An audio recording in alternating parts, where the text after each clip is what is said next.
Hello जी काय मंडळी कसे आहात? मजेत ना? वारणकर व्लॉग्समध्ये मी किरण वारणकर तुम्ही सगळ्यांचं अत्यंत मनपूर्वक स्वागत करतो.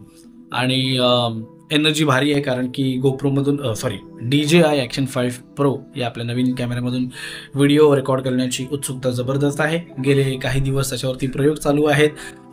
वेगवेगळ्या प्रकारचे कॉन्टेंट क्रिएशन मी करतोय, परंतु ते मी अपलोड करत नाही याचं कारण की बरेचसे काही गोष्टी चुकत आहेत. कधी फुटेज चांगलं येत आहे, तर कधी ऑडिओ जातोय, तर कधी फुटेज छान येत आहेत पण ते एडिटिंग करताना रेंडर होत नाही आहेत. असं बरंच काय टेक्निकॅलिटीज येतात. आता मी तुम्हाला टेक्निकॅलिटीज सांगून काही बोर करत नाही, पण मुद्दा असा आहे की यार कॉन्टेंट केल्याशिवाय तर काय राहत नाही. कारण की एवढा मोठा खर्च केला, एवढा मोठा कॅमेरा घेतला आहे, एवढा मोठा म्हणजे पैशाने मोठा पण आकाराने छोटा घेतलाय, तर काहीतरी केलं पाहिजे ना. म्हणजे कॉन्टेंट तर क्रिएट केलं पाहिजे, त्याशिवाय कसं मग अर्निंग करणार यूट्यूबवरती.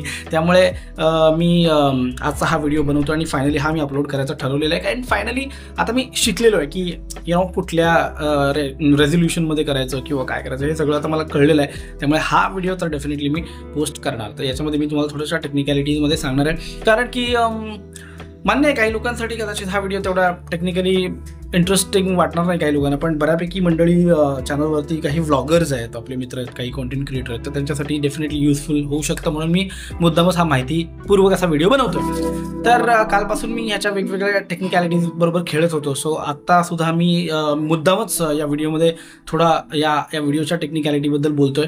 ते म्हणजे हा व्हिडिओ मी शूट करतोय ते म्हणजे 2K 9:16 या आस्पेक्ट रेशो वरती, आणि याची FPS मी ठेवली आहे 25, कारण आता आपल्याला काय कुठे धावायचं नाही, पळायचं नाही, त्यामुळे फार FPSची गरज नाही. आणि FPS जर 24 असतील तर त्याच्यात डबल असलं पाहिजे शटर स्पीड. तर मी शटर स्पीड ठेवलेला आहे 50, आणि बाकी इमेज शार्पनर जे आहे ते मी सगळं मायनसमध्ये ठेवलेलं आहे, -2 मध्ये ठेवलं आहे, जेणेकरून फार असा शार्प असे फुटेज येत नाही, जेणेकरून आपल्याला पोस्ट प्रोडक्शन त्याला छान असं क्रिस्प करता येतं. म्हणून मी मुद्दाम ते -2 वरती ठेवलेलं आहे. आणि फील्ड ऑफ व्ह्यू जो आहे, लेन्स जी आहे ती मी स्टँडर्ड ठेवलेली आहे. आता काही मला व्लॉगिंग असं ॲज सच व्लॉगिंगचा फॉर्मॅट ठेवायचा नव्हता, मी जस्ट उभं राहून तुमच्यासोबत बोलणार होतो. त्यामुळे मी असं एकदम स्टँडर्ड असं व्यवस्थित असं प्रोफेशनली, जसे literally directly from the internal microphone of DJI Action Pro याच्यातून येणार आहे. मी त्याच्यावरती हलका फुलका कदाचित एक एडिटिंगचा हात मारेन, पण हा जो हा माईक आहे तो मी फक्त नावाला सध्या लावलेला आहे, कारण की त्याचं टेस्टिंग मग माझं चाललेलं पण काही फार सॅटिस्फॅक्टरी असा ऑडिओ क्वालिटी नव्हती. त्यामुळे मग मी असंच तो लावून ठेवला आहे नावाला. याच्यातून काही येत नाही आहे, जे काही येते ते इथून येते बघा, इथून येते. ओके, सो असं सगळं आहे. आणि अजून काय राहिलं बरं का, व्हाईट बॅलन्स मात्र मी ऑटोवरतीच ठेवलेला आहे, कारण मी असं ऐकलं आहे की कॅमेरा बरोबर लाईटिंग कंडिशन बघून ते ॲडजस्ट करतो. आणि कलर प्रोफाईल याच्यामध्ये बरंच आहे. D-Log M10 बिट जे आहे ते फार इम्पॉर्टंट आहे याच्यामध्ये, कारण की त्याच्यामध्ये जर तुम्ही रेकॉर्ड केलं तर जबरदस्त कलर करेक्शन तुम्ही करू शकता. आणि म्हणजे पोस्ट प्रोडक्शन करताना पण त्याची जी 2-3 मिनिटाची फाईल पण अक्षरशः काही GBsमध्ये जाते. आणि हा माझा व्हिडिओ ऑलमोस्ट जवळजवळ एक 10 मिनिटाचा तर होणारच 100%. तर मी म्हटलं नाही, ते मला कुठे काय विशेष दाखवायचं आहे, मी माझा चेहरा दाखवणार आहे, त्यामुळे त्यात काय अजून कलर ग्रेड करणार. म्हणून मी सध्याच्या या व्हिडिओमध्ये ते जे कलर प्रोफाईल आहे ते मी वापरलेले नाही आहेत, एकदम स्टँडर्ड कलर त्याच्यामध्ये मी ठेवलेला आहे. ओके, सो असं एकंदरीत आहे. सो मजा येते DJI Action 5 Pro वापरताना.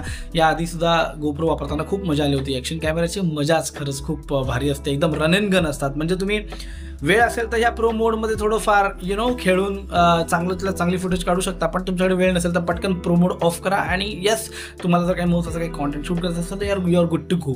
सो असं आहे. बॅटरी पण खूप छान टिकते बरं का याची, म्हणजे 4 तास कंपनीने म्हटलंय, पण मला किमान 2-3 तास तर मिळालेलीच आहे. आणि पटकन चार्ज पण होतं, असं नाही की उतरलं तर हळूहळू चार्ज होतं. सो चार्जिंग पण पटकन होतं, त्यामुळे मजा येते. दुसरी गोष्ट म्हणजे गोप्रोमध्ये मागे रिअर स्क्रीन नव्हती बघायला, एकदम सगळं ब्लाइंडली किंवा अंदाजे करायला लागायचं, पण इथे मात्र स्क्रीनसुद्धा दिलेली आहे रिअर साईडला, तुम्ही बघू शकता आता तुमच्या स्क्रीनवरती.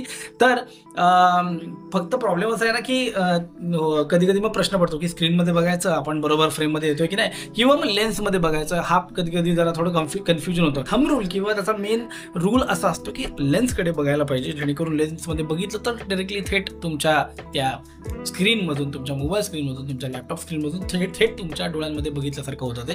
पण जेव्हा डिस्ट्रॅक्शन येतं, जेव्हा त्या लेन्सच्या बाजूलाच एक स्क्रीन येते, तेव्हा मात्र थोडंसं कन्फ्युजन होतं. त्यामुळे सुरुवातीला ते कन्फ्युजन होईल, पण नंतर आय गेस ती ॲडजस्टमेंट होईल. आणि असं सगळं आहे. तर बाय द वे, मी गेल्या व्हिडिओमध्ये तुम्हाला म्हटलं होतं की मी तुमच्यासोबत OLX या वेबसाईटवरती माझा जो आधीचा सोनीचा कॅमेरा जो होता तो कशा प्रकारे विकला, तो कितीला विकला, मुळात तो कितीला घेतला होता आणि मग कसा विकला. आणि OLXवरती जेव्हा आपण एखादी वस्तू विकतो किंवा खरेदी करतो, या व्यवहाराच्या दरम्यान नेमका काय फ्रॉड्स होऊ शकतात आपल्यासोबत, याबद्दलच्या संभावना आणि माझा एक्सपिरियन्स कसा होता OLXवरती कॅमेरा विकतानाचा, किती लोकांना मी भेटलो, कोणाकोणाचे व्ह्यूज काय होते, हे सगळं मी तुम्हाला त्या व्हिडिओमध्ये सांगणार असं म्हटलं होतं. आणि तो व्हिडिओ अर्थातच प्रोडक्शनमध्ये आहे, त्याचं शूटिंग झालेलं आहे, त्याचं एडिटिंग बाकी आहे. तर लवकरच मी तो तुमच्या भेटीला घेऊन येईन. पण आत्ताच्या व्हिडिओमध्ये मात्र मी बस हे सगळ्या टेक्निकॅलिटीज डिस्कस करणार आहे.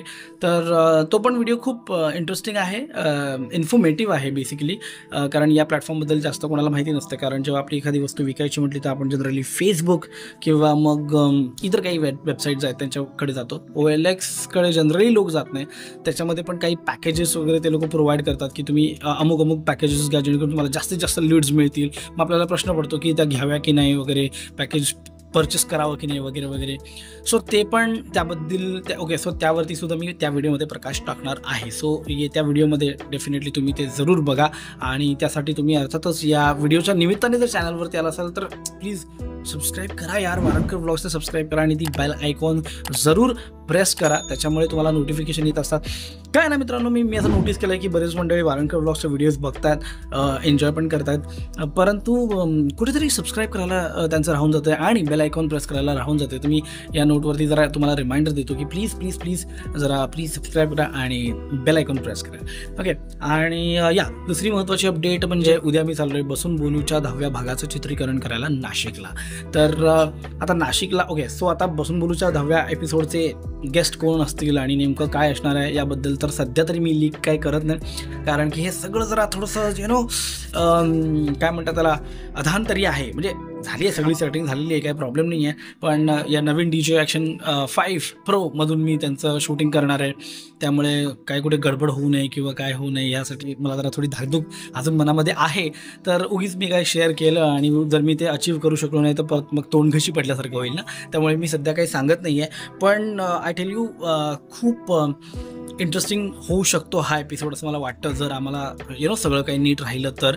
फक्त एकच मी फार जाता एक तुम्हाला क्लू देईन की एका म्युझिशियनसोबत आपण हा एपिसोड करतोय, एवढंच मी सध्या सांगू शकतो. आणि त्याचं जे वाद्य जे आहे ते माझ्या अत्यंत जवळचं आहे. अर्थात फ्लूट नाही आहे हे पण मी सांगेन, फ्लूट पण मला प्रचंड आवडतं. पण फ्लूटपेक्षाही मला जर कुठलं वाद्य आवडत असेल तर ते आहे. पण अनफॉर्च्युनेटली मी ते कधीच ट्राय नाही केलं किंवा परसिव्ह नाही केलं. तर खूप मजा येणार आहे. आमचं दोघांचं छान बोलणं झालेलं आहे आणि आता प्रश्नावली करायला तर मी बसणारच आहे थोड्या वेळाने की काय त्यांना विचारायचं वगैरे वगैरे. बरीच गडबड आहे. आता उद्या सकाळी एकाच दिवसामध्ये मला नाशिकला जायचं आहे, चित्रीकरण करायचं आणि परत त्याच दिवशी घरी माघारी यायचं आहे कारण की मंडेला परत ऑफिस आहे. सो पूर्ण उद्याचा दिवस टाईट असणार आहे. So let's see. सो याच नोटवरती मी तुम्हाला इथेच थांबतो आणि लवकरच तुमच्या भेटीला घेऊन येतोय तो OLXचा व्हिडिओ. त्यामुळे स्टे ट्यून. आणि हा व्हिडिओ आवडला असेल तर अर्थातच लाईक आणि शेअर करा. आणि सो भेटूयात पुढच्या धमाल एन्टरटेनिंग किंवा एंटरटेनिंग व्हिडिओमध्ये फक्त आपल्या वारंकर व्लॉग्सवर. बाय.